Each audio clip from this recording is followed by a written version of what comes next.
I'm back with Rick Explains the Bible. Today we're looking at Genesis 7. And let's go to the Bible and see what it says.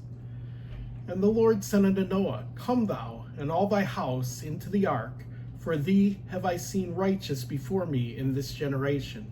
Of every clean beast thou shalt take to thee by sevens, the male and his female, and of the beasts that are not clean by two, the male and his female, of the fowls also the air by sevens, the male and the female, to keep the seed alive upon the face of all the earth. For yet 7 days, and I will cause it to rain upon the earth 40 days and 40 nights, and every living substance that I have made will I destroy from the face of the earth. And Noah did according to all the Lord commanded him. And Noah was 600 years old when the flood of waters was upon the earth. So God tells Noah to go into the ark because God has declared him righteous. Nobody else, just him, with his wife, his sons, and his sons' wives. And now we're told it's not just animals 2 by 2 on the ark. There's also clean animals. They're distinguished from the dirty animals, the unclean animals.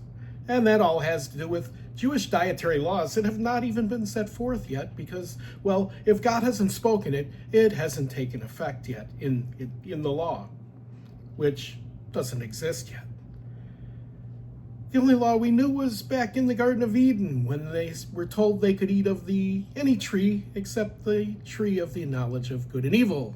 And so what did they do? Of course, human nature. They chose the tree. And we're told that that's why sin is passed on to all of us, because of what happened back in the garden. But as we move forward now, we're all the way to Noah. And Noah has these clean animals and these unclean animals. So he's taking 7 male and female. Wait a minute. 7 is an odd number. How do they split the difference? The reason for all this? Oh, to keep the seed alive on the earth. Hey, God, why can't you just make more of them? Oh yeah, it violates the unspoken rules. They're unspoken. They're unwritten. Maybe they're even unrules. And the fowls of the air by sevens. A lot of fun for spiritual numerologists here to be found in the Bible. There's a myth for everyone. Think of all the spin-off religions that the Bible has. The Bible's got a lot of spin-off religions. You've got the original, Judaism, Christianity, of course. Mormons accept the Bible, and they have their own books. Jehovah's Witnesses, Catholics, Spiritualists, Buddhists, and so many, many more. And all those hobbyists out there who think they know it better than anyone else. Anyway, so God foretells it's going to rain in 7 days. And being omniscient, of course, he would be the perfect prophet, always right, except when he's wrong. So in 7 days, God is going to make it rain and flood the earth, and for 40 days and 40 nights it's going to rain, and it's going to kill everything on the face of the earth. I guess the fish were okay. And Noah did what he was told. Well, wouldn't you? And Noah was 600 years old when all this started happening. Verse 7. And Noah went in, and his sons and his wives and his sons' wives with him into the ark because of the waters of the flood, of the clean beasts and of the beasts that are not clean, and of the fowls and of everything that creepeth upon the earth. There went in 2 and 2 unto Noah into the ark, the male and the female, as God had commanded. And it came to pass after 7 days that the waters of the flood were upon the earth.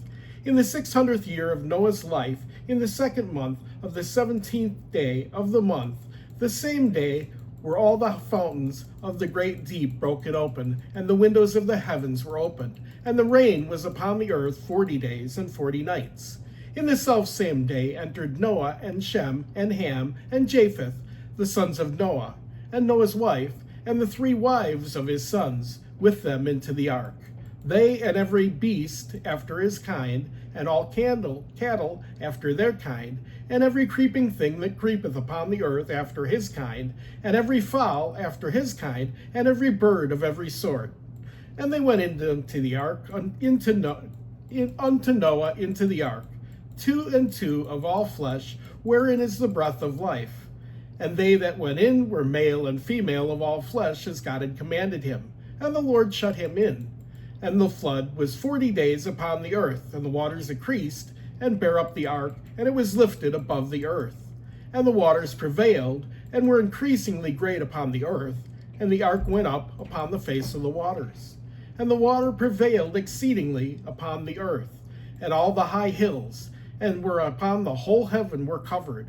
15 cubits upward did the water prevail, and the mountains were covered. And all flesh died that moved upon the earth, both of fowl, and of cattle, and of beasts, and of every creeping thing that creepeth upon the earth, and every man, all in whose nostrils was the breath of life, of all that was in the dry land died.